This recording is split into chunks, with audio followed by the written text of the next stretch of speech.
안녕하세요, 여러분. 오늘부터 8주 동안 함께하게 될 기터브 입문 과정에 오신 것을 진심으로 환영합니다. 여러분이 앞으로 컴퓨터 공학을 공부하시면서 그리고 나중에 개발자가 되셨을 때 기터브는 여러분의 가장 든든한 동반자가 될 거예요.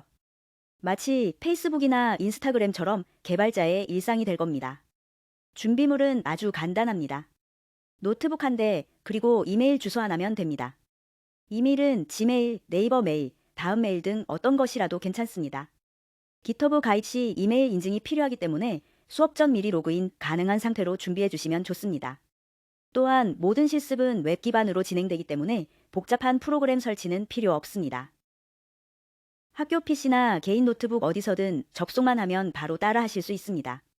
오늘은 그 첫걸음으로 기터브를 이해하기 위한 기초 중의 기초, 바로 오픈소스에 대해 알아보겠습니다. 오늘부터 여러분과 8주 동안 진행하게 될 기트와 지도 완성 과정에 대해 소개해 드리겠습니다. 이번 과정은 단순히 기트 명령어를 외우는 수업이 아니고 개발자들이 실제로 어떻게 협업하고 코드 품질을 유지하며 프로젝트를 효율적으로 운영하는지 그 문화를 직접 체험하는 수업입니다. 화면에 보이시는 것처럼 우리는 총 8주 16회차 커리큘럼을 통해 오픈소스의 이해부터 기터브 페이지즈로 나만의 홈페이지 만들기까지 완성된 하나의 흐름을 함께 경험하게 됩니다. 시작은 아주 기초적인 개념부터 하고 마지막 회차에서는 여러분만의 결과물을 인터넷에 직접 공개해서 진짜 개발자처럼 포트폴리오를 만들 수 있게 되는 것이 목표입니다. 1회차에서는 먼저 소스코드 관리가 왜 필요한지, 왜 중요한지 이해합니다. 코드를 그냥 폴더에 저장하는 것과 체계적으로 관리하는 것의 차이가 무엇인지 실제 사례를 통해 알아봅니다.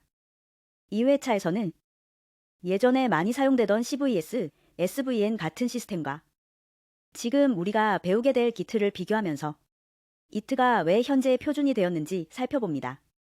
3회차에서는 기터브가 어떤 서비스인지, 개발자들이 왜 기터브를 중심으로 협업하는지, 그 역사와 역할을 이해합니다. 4회차에서는 기터브에서 리포지터리를 직접 생성해보고 저장소가 어떤 구조로 되어 있는지 기본 틀을 잡아봅니다. 5회차에서는 오픈소스 라이선스의 개념을 배웁니다. 아무 코드나 가져다 사용하는 것이 아니라 각 라이선스 조건에 따라 사용할 때 지켜야 할 규칙이 있다는 점을 이해하는 시간입니다. 6회차에서는 이슈를 등록하는 방법을 배우고 프로젝트에서 문제나 작업 내용을 어떻게 공유하고 관리하는지 실습해봅니다. 7회차에서는 기트를 설치하고 환경을 설정하는 과정을 직접 따라합니다. 윈도우즈와 VS 코드를 연동해 실제로 개발 환경을 구축해보는 시간입니다. 8회차에서는 내 프로젝트 폴더에 기트를 적용해봅니다. 기트 이니트, 기트 스테터스 같은 명령어를 통해 내 폴더가 어떻게 기트 저장소로 바뀌는지 경험합니다. 9회차에서는 기트의 기본 흐름을 익힙니다. 파일을 추가하고 버전으로 기록하는 가장 핵심적인 과정을 직접 실습합니다.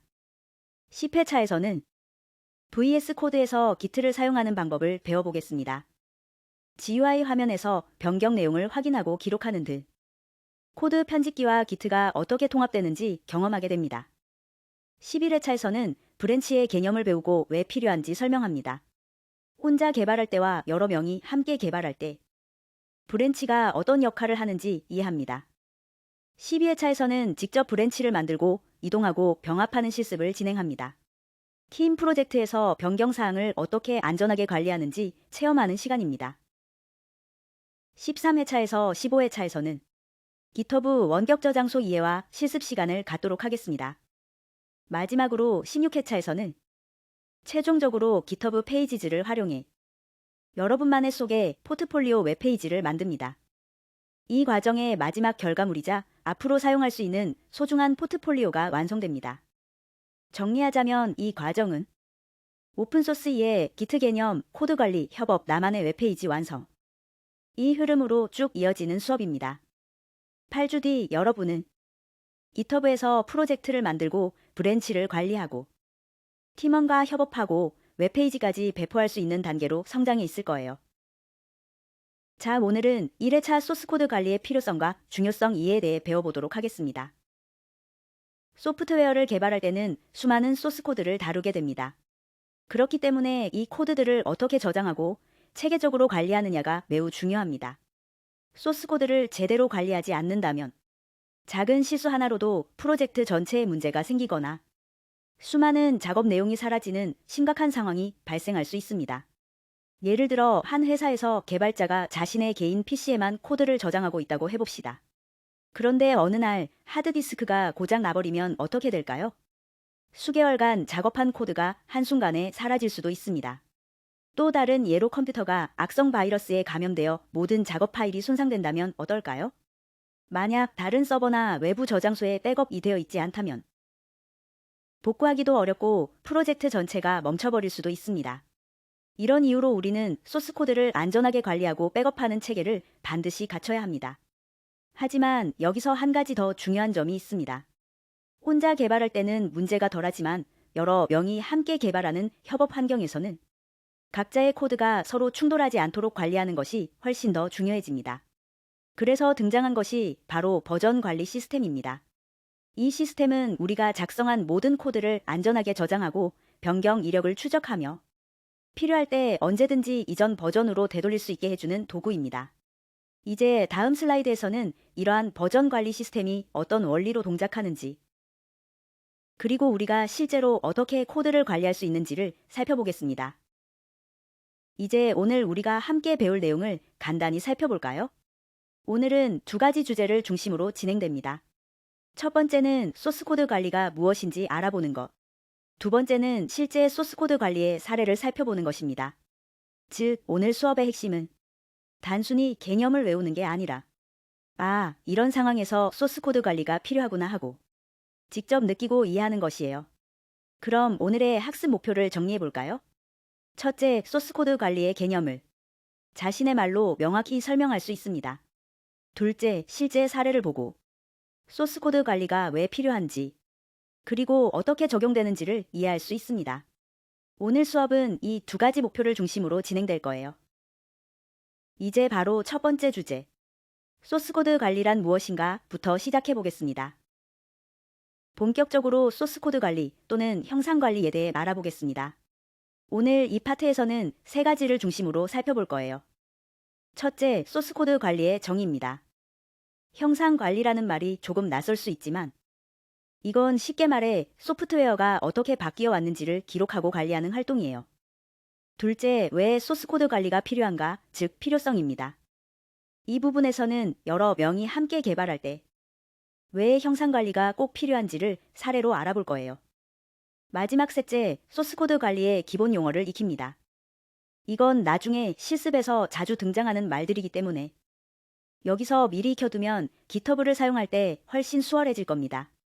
그럼 먼저 소스 코드 관리의 정의, 즉 형상 관리가 정확히 무엇을 의미하는지부터 알아볼까요? 자, 이제 소스 코드 관리, 즉 형상 관리의 정의를 살펴볼까요? 형상 관리는 영어로 소프트웨어 컨피규레이션 매니지먼트, 줄여서 SCM이라고 부릅니다. 이건 단순히 코드만 관리하는 시스템이 아니에요.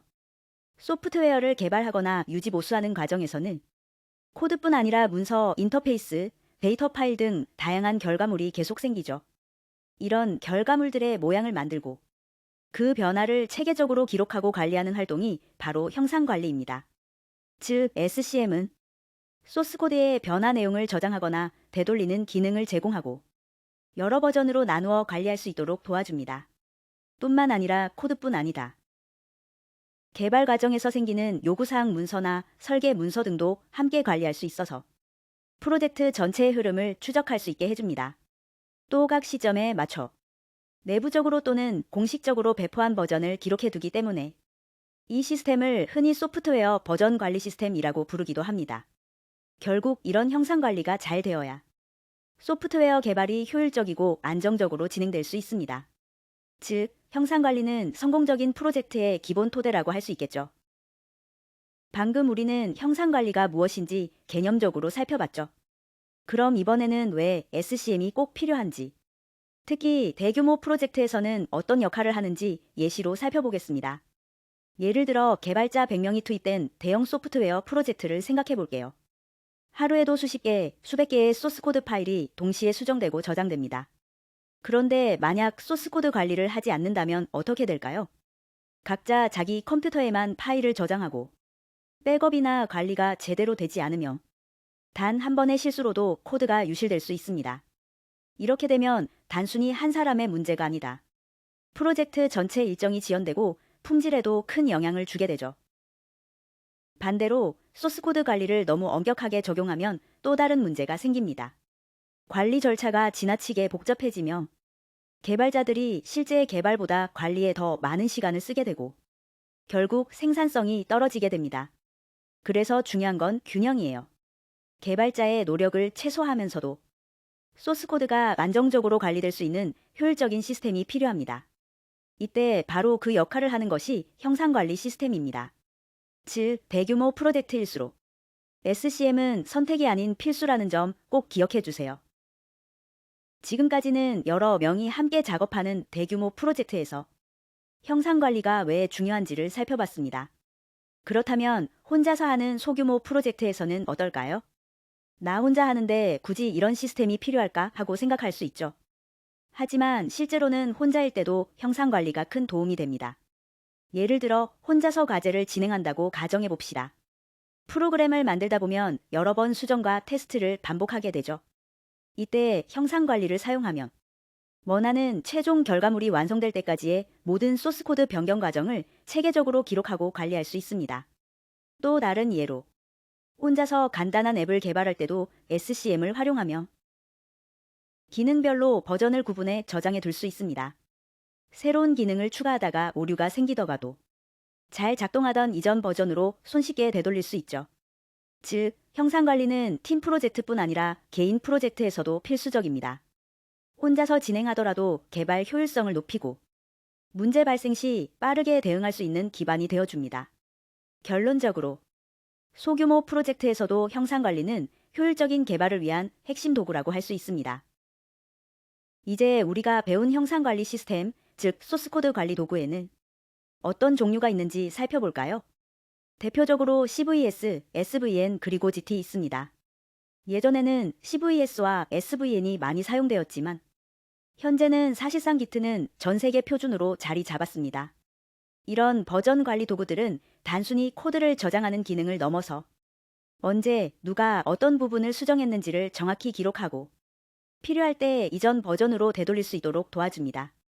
즉, 형상관리 시스템은 1. 코드의 변경을 추적하고 2. 수정 내역을 관리하며 3. 여러 개발자가 동시에 작업할 때 발생할 수 있는 충돌을 방지하는 역할을 합니다.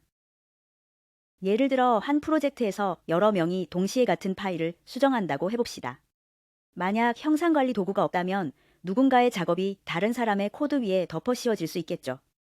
하지만 Git 같은 시스템을 사용하며 각자의 작업을 독립적으로 저장하고 나중에 안전하게 병합할 수 있습니다. 결국 오늘날의 개발 환경에서는 형상관리 시스템이 선택이 아니라 필수 도구가 되었다는 점, 이제 이해되시죠? 본격적으로 소스코드 관리가 왜 필요한지 살펴보겠습니다. 예를 들어 2명의 개발자가 있다고 해봅시다. 이 두 사람은 같은 프로젝트에 같은 소스코드를 수정하면서 작업해야 합니다. 그렇다면 어떻게 해야 서로의 작업이 충돌하지 않을까요? 가장 단순한 방법은 바로 시간을 나누는 것입니다. 즉, 한 명이 먼저 작업하고 다른 한 명은 그 사람이 끝난 후에 이어서 작업하는 방식이죠. 예를 들어 개발자 A는 오전부터 저녁까지 근무하면서 코드를 작성하고 퇴근하기 전에 결과를 저장합니다. 그 다음 개발자 B가 새벽 근무로 출근해서 A가 저장해둔 소스코드를 열어 작업을 이어가는 방식입니다. 이렇게 하면 하나의 파일을 동시에 수정할 일이 없기 때문에 코드 충돌이 발생하지 않습니다. 즉, 누가 할지 순서를 정하고 한 번에 한 사람만 작업하는 규칙을 지키며 충돌을 방지할 수 있죠. 하지만 문제는 효율성입니다. 두 사람이 서로 다른 기능을 동시에 개발할 수도 있는데 이 방법은 한 명이 끝나야 다른 한 명이 시작할 수 있기 때문에 개발 속도가 현저히 떨어집니다. 결국 이런 방식은 비싼 장비를 돌려 써야 하는 제조업이라면 몰라도 하루 24시간 어디서나 컴퓨터만 있으면 개발이 가능한 소프트웨어 환경에서는 매우 비효율적입니다. 그래서 이런 교대식 방식은 충돌을 피할 수는 있지만 소프트웨어 개발에는 적합하지 않은 방법이라고 할 수 있습니다. 앞에서 살펴본 교대 작업 방식은 충돌은 피할 수 있었지만 효율이 너무 떨어지는 단점이 있었죠. 그래서 등장한 두 번째 방법이 바로 각 개발자가 따로 소스 코드를 관리하면서 동시에 작업하는 방법입니다. 이 방식은 큰 기능을 여러 부분으로 나누어 각 개발자에게 각각의 역할을 맡기는 형태입니다. 예를 들어 개발자 A는 로그인 기능을, 개발자 B는 게시판 기능을 맡는 식이죠. 이렇게 하면 두 사람이 같은 시간에 각자 작업을 수행할 수 있습니다. 즉, 이전 방식과 달리 병렬로 개발이 가능함으로 인적 자원을 훨씬 효율적으로 활용할 수 있습니다. 하지만 이 방법도 완벽하지는 않습니다. 각자 따로 개발한 코드를 나중에 합치는 과정, 즉 병합 과정에서 문제가 생길 수 있습니다. 코드가 서로 다르게 수정된 부분이 많을수록 차이점을 찾고 정리하는데 엄청난 시간이 걸리고 심한 경우에는 소스 코드 일부가 손실될 위험도 있습니다. 그래서 이런 문제를 해결하기 위해 등장한 것이 바로 버전 관리 시스템, 즉 형상 관리 도구입니다. 이 시스템을 활용하면 여러 명의 개발자가 동시에 작업하더라도 각자의 코드가 안전하게 저장되고 나중에 자동으로 변경점을 비교하고 병합할 수 있습니다. 결국 다수의 개발자가 협업하는 환경에서 버전 관리 시스템은 안전하고 효율적인 개발을 위한 필수 도구입니다. 자, 그럼 이번에는 버전 관리 시스템이 실제로 어떻게 동작하는지 살펴보겠습니다.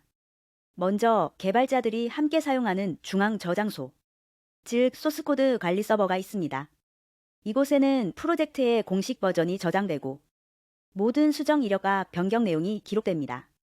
각 개발자는 자신의 로컬 PC에서 이 중앙 저장소에 접속해 소스코드의 복사본, 즉 작업 사본을 내려받습니다. 이 과정을 체크아웃 또는 복제이라고 부르죠. 이제 각 개발자는 자신의 PC에서 자유롭게 수정과 개발을 진행합니다. 아직 이 수정 내용은 중앙 서버에는 반영되지 않은 상태입니다. 작업이 끝나면 그 결과를 공식적으로 반영하기 위해 커밋을 수행합니다. 커밋은 이 시점에 내 코드를 공식 버전으로 저장하겠다는 뜻이며 이때 새로운 버전 번호가 부여됩니다. 예를 들어 1.1 버전 1.2 버전처럼 갱신되는 것이죠. 한편 다른 개발자들이 만든 수정 내용도 내 작업 환경에 반영해야겠죠. 그럴 때 사용하는 명령이 업데이트입니다. 업데이트를 하면 중앙 저장소의 최신 상태를 내 컴퓨터의 작업 폴더와 동기화할 수 있습니다. 이 커밋과 업데이트가 반복되면 중앙 저장소에는 팀 전체의 변경 이력이 순차적으로 쌓이고 모든 개발자의 로컬 PC는 항상 최신 코드 상태로 유지됩니다. 이 구조를 통해 우리는 누가 언제 어떤 코드를 변경했는지를 명확히 추적할 수 있고 문제가 생겼을 때도 손쉽게 이전 버전으로 되돌릴 수 있습니다. 결국 버전 관리 시스템은 협업의 안정성과 효율성을 동시에 보장해주는 핵심 도구입니다. 지금까지는 버전 관리 시스템이 어떻게 동작하는가를 살펴봤다면 이제는 그 시스템을 활용했을 때 어떤 효과가 있는지 알아보겠습니다. 먼저 버전 관리 시스템을 사용하며 특정 시점에 모든 개발자가 모여서 코드를 합치는 복잡한 절차가 필요 없습니다. 왜냐하면 중앙 서버를 통해 실시간으로 각 개발자의 코드가 자동으로 병합되기 때문이죠. 즉, 서버 중심 시스템을 활용하며 소스 코드를 수정하자마자 다른 개발자들도 즉시 그 변화를 반영할 수 있습니다. 이 말은 곧 병렬적인 개발이 훨씬 원활하게 이루어진다는 뜻입니다. 그 결과 1 코드 병합에 들이는 시간이 크게 줄어들고 이 팀원 간의 협업과 토론이 훨씬 활발해집니다. 3. 그리고 자연스럽게 코드 품질과 개발 효율도 향상됩니다. 특히 여러 명이 동시에 작업할 때 각자의 수정 내용을 실시간으로 확인할 수 있기 때문에 서로의 코드를 이해하고 피드백하는 문화도 생기게 됩니다. 이것이 단순한 코드 관리가 아닌 협업 중심 개발 문화로 이어지는 이유입니다. 결국 버전 관리 시스템은 소스 코드를 안전하게 관리하는 도구를 넘어 팀 전체의 개발 생산성을 높이는 핵심 시스템이라고 할 수 있습니다. 앞서 살펴본 것처럼 소스 코드 관리는 여러 명의 개발자가 동시에 작업할 때 충돌을 막기 위해 꼭 필요합니다. 하지만 또 하나의 중요한 이유가 있습니다. 바로 개발 도중에 문제가 생겼을 때 이전 상태로 되돌릴 수 있다는 점이에요. 예를 들어 새로운 기능을 추가하가 프로그램이 갑자기 오류를 내거나 실행되지 않는다면, 만약 버전 관리를 하지 않고 있었다면 이전 상태로 되돌리기 어려울 겁니다. 하지만 버전 관리 시스템을 사용한다면 이야기가 달라집니다. 이 시스템은 매번 커밋을 할 때마다 그 시점의 코드를 하나의 버전으로 저장해 둡니다. 이렇게 저장된 버전을 리비전이라고 부릅니다. 리비전에는 누가 언제 어떤 내용을 수정했는지 정보가 모두 기록되어 있어서 필요할 때 특정 시점으로 되돌아가는 롤백이 가능합니다. 즉, 어제 정상적으로 실행되던 상태고 딱 한 번에 명령으로 복원할 수 있는 것이죠. 이 기능 덕분에 개발자는 언제든 실험적인 코드를 작성할 수 있고 문제가 생기더라도 두려워하지 않고 수정과 테스트를 반복할 수 있습니다. 결과적으로 개발의 안정성과 속도가 동시에 향상되는 셈입니다. 결국 버전 관리 시스템은 단순한 협업 도구를 넘어 개발의 안전망 역할을 하는 핵심 시스템입니다. 지금까지 우리는 소스코드 관리가 왜 필요한지, 그리고 버전 관리 시스템이 어떤 원리로 동작하는지를 살펴봤습니다. 이제 다음 시간부터는 실제 기트 사용법을 배우기 위해 그 전에 꼭 알아야 할 기본 용어들을 정리해 보겠습니다. 먼저 리포지터리입니다. 리포지터리는 원본 소스를 보관하는 중앙 저장소로 모든 개발자들이 여기에 접속해서 코드를 가져오거나 반영하게 됩니다. 다음은 워킹 코피입니다. 이건 여러분의 개인 PC에 있는 복사본으로 리포지터리에서 내려받은 소스 코드가 저장되는 나만의 작업 공간이에요. 세 번째는 커밋입니다. 커밋은 내가 수정한 내용을 공식적으로 서버에 반영하는 단계로 이 시점에 내 코드를 버전으로 남긴다는 의미입니다. 네 번째는 업데이트입니다. 업데이트는 리포지터리에 저장된 최신 버전을 내 컴퓨터로 가져오는 과정이에요. 이걸 주기적으로 해줘야 다른 개발자들의 변경 내용과 내 코드가 충돌하지 않습니다. 다섯 번째는 리비전입니다. 소스 코드가 수정될 때마다 자동으로 번호가 매겨지는 버전 기록이에요. 이 번호를 통해 누가 언제 어떤 내용을 수정했는가를 쉽게 추적할 수 있습니다. 마지막은 롤백입니다. 만약 코드에 문제가 생겼다면 원하는 시점에 리비전으로 되돌려서 이전 상태를 복원할 수 있습니다. 이 6가지 용어는 앞으로 GT를 배울 때 계속 등장하게 되니 오늘 배운 개념과 함께 꼭 기억해 두시기 바랍니다. 지금까지 배운 내용을 잠깐 복습해 볼까요? 돌발 퀴즈입니다. 소스코드 관리는 대규모 프로젝트에서만 사용해야 한다. 이 문장은 과연 맞을까요? 틀릴까요? O일까요? X일까요? 정답은 바로 X입니다. 소스코드 관리는 물론 대규모 프로젝트일수록 그 효과가 크지만 사실 혼자 개발하는 개인 프로젝트나 과제에서도 매우 유용하게 사용할 수 있습니다. 왜냐하면 혼자 작업하더라도 코드를 버전별로 관리하고 수정 이력을 남겨두면 언제든 이전 상태로 되돌릴 수 있기 때문이에요. 즉, 형상 관리는 협업용 도구를 넘어서 모든 개발자에게 필수적인 습관이라고 할 수 있습니다. 이제 이론적인 부분은 충분히 익혔으니까 이제부터는 실제 사례를 통해 소스코드 관리가 어떻게 활용되는지 살펴보겠습니다. 먼저 첫 번째로 소스코드 관리 방법을 실제로 적용하는 과정을 살펴볼 거예요. 개발자들이 어떤 방식으로 버전 관리를 수행하고 협업 속에서 어떤 점을 신경 써야 하는지를 예시로 알아보겠습니다. 그리고 두 번째로는 실제 기업이나 개발 환경에서의 소스코드 관리 사례를 살펴보겠습니다. 즉, 지금부터는 형상 관리가 왜 중요한가에서 한 단계 나아가서 현장에서 어떻게 적용되는가를 중심으로 보게 됩니다. 이제부터는 실제로 소스코드 관리를 어떻게 적용할 수 있는지를 살펴보겠습니다. 먼저 혼자서 프로젝트를 진행할 때의 상황입니다. 여러분도 과제나 개인 앱을 개발할 때 보통은 떠오르는 아이디어를 바로 코드로 옮기고 저장하죠.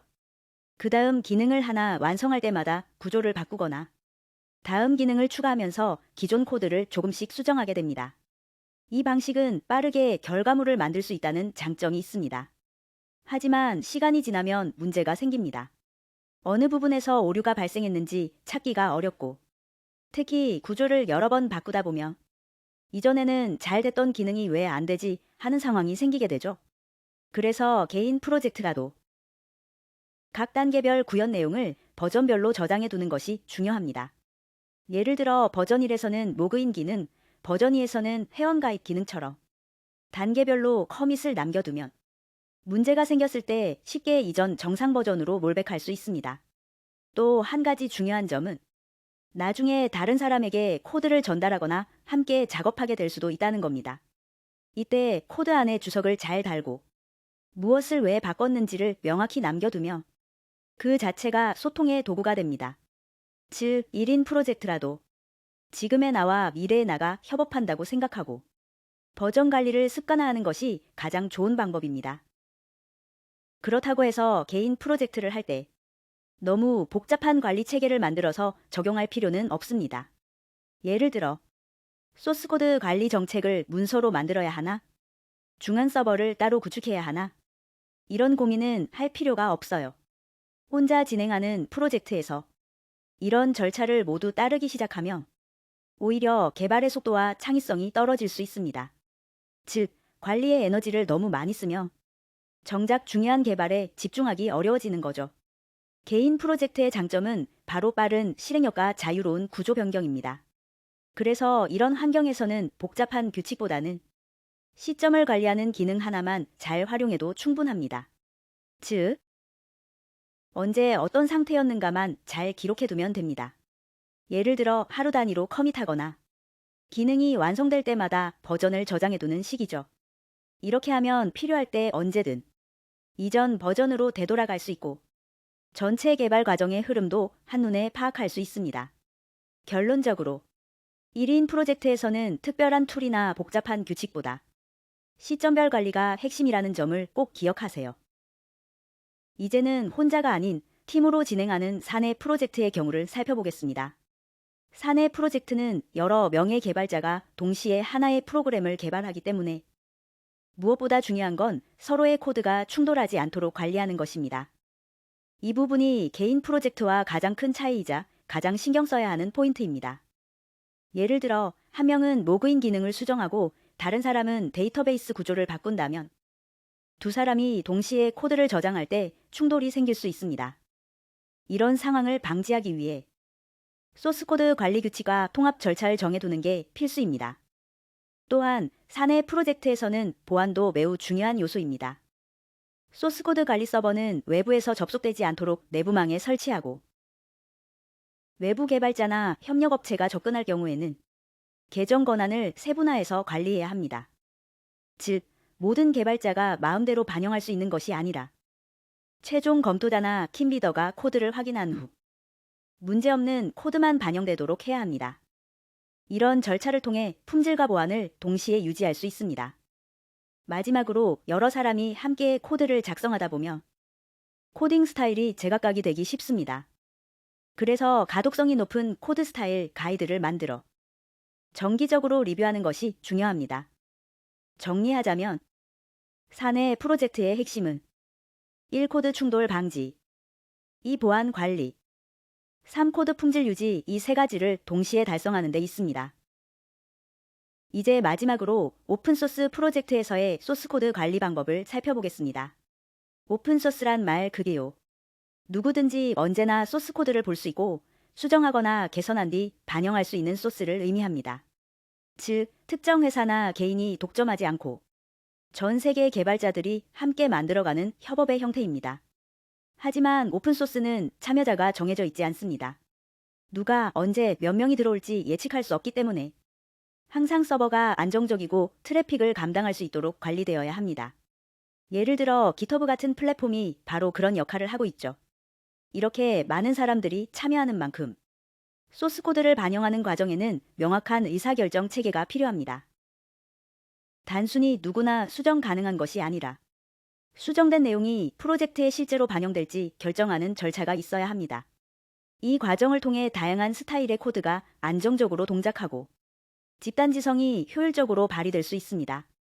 또한 오픈소스는 공개되어 있는 코드이기 때문에 보안이나 유실에 대비한 정기적인 백업이 반드시 필요합니다.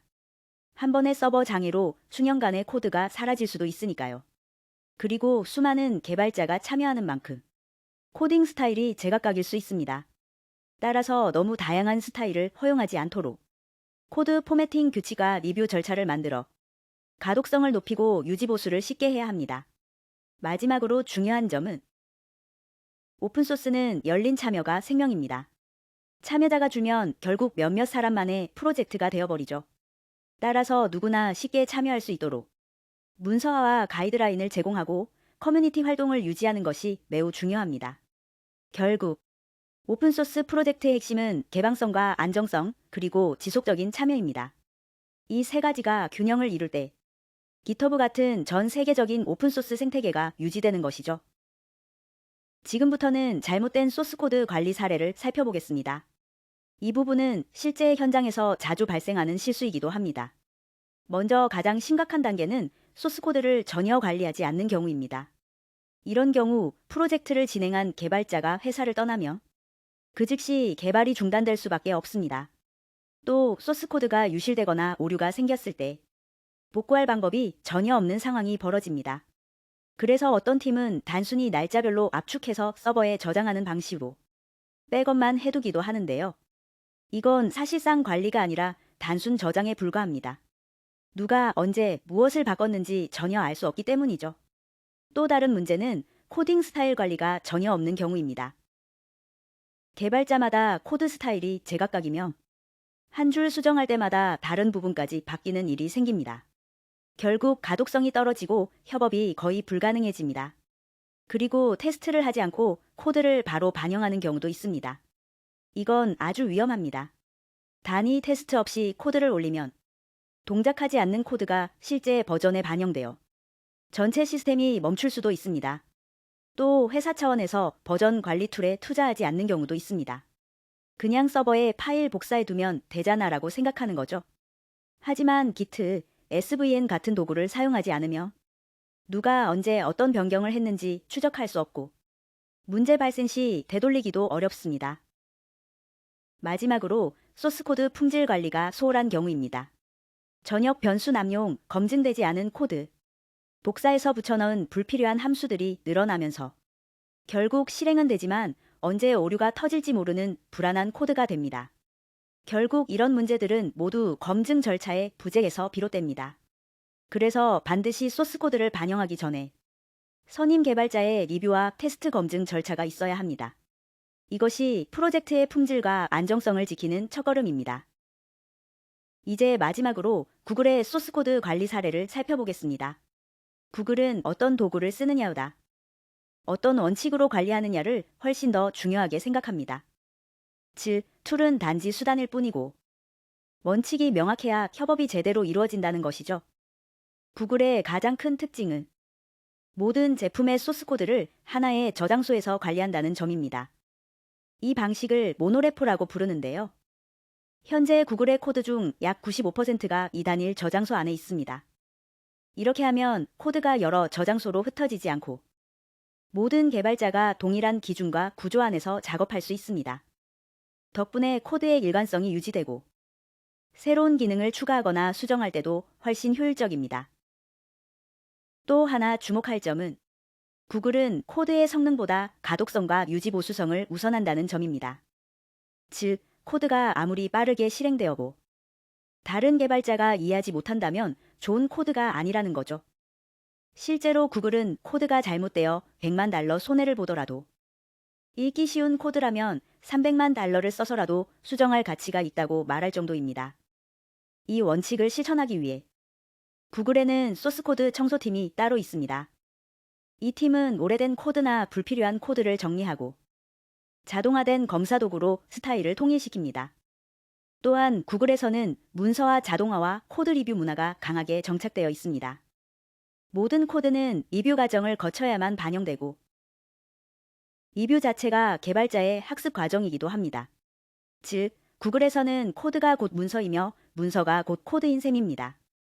이런 구글의 방식은 단순히 거대 기업이라 가능한 게 아닙니다. 원칙을 세우고 그 원칙을 지키는 시스템을 만든다는 점이 핵심입니다. 여러분이 진행할 개인 프로젝트나 팀 프로젝트에서도 이 원칙을 조금씩 적용한다면 훨씬 더 효율적이고 체계적인 개발 문화를 만들 수 있을 것입니다. 자, 마지막으로 돌발 퀴즈. 지금까지 배운 내용을 바탕으로 여러분이 직접 생각해 볼 문제입니다. 소스 코드는 성능뿐만 아니라 읽기 쉽게 구현하는 것도 중요하다.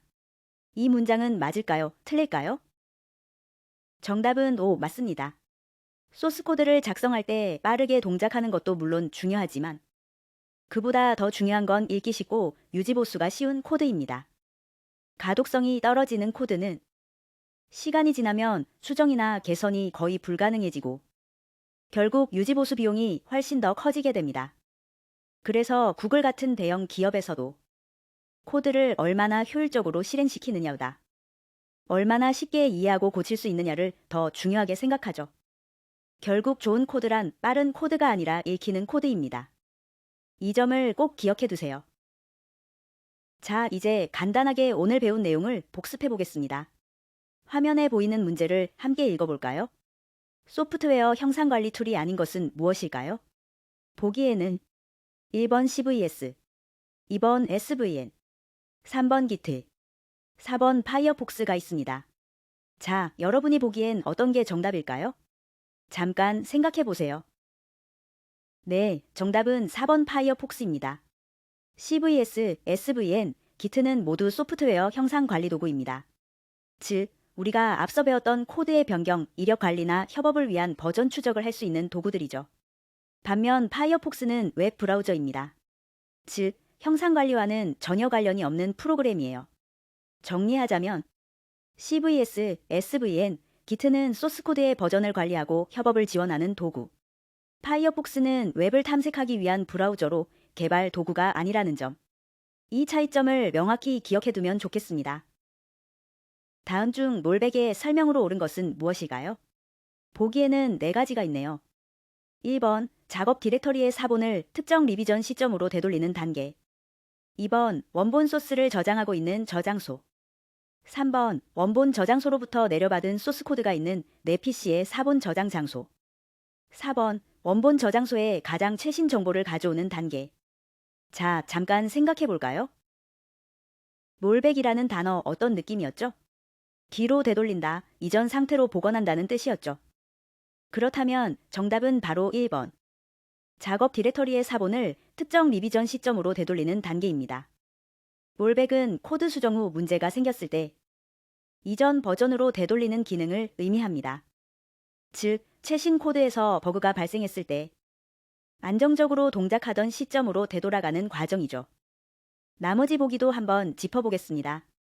이번에 원본 소스를 저장하고 있는 저장소는 중앙 저장소를 뜻합니다. 3번의 내 PC의 사본 저장 장소는 작업 디렉터리죠. 4번의 가장 최신 정보를 가져오는 단계는 업데이트에 해당합니다. 이렇게 구분해보면 롤백이 어떤 역할을 하는지 훨씬 명확해집니다.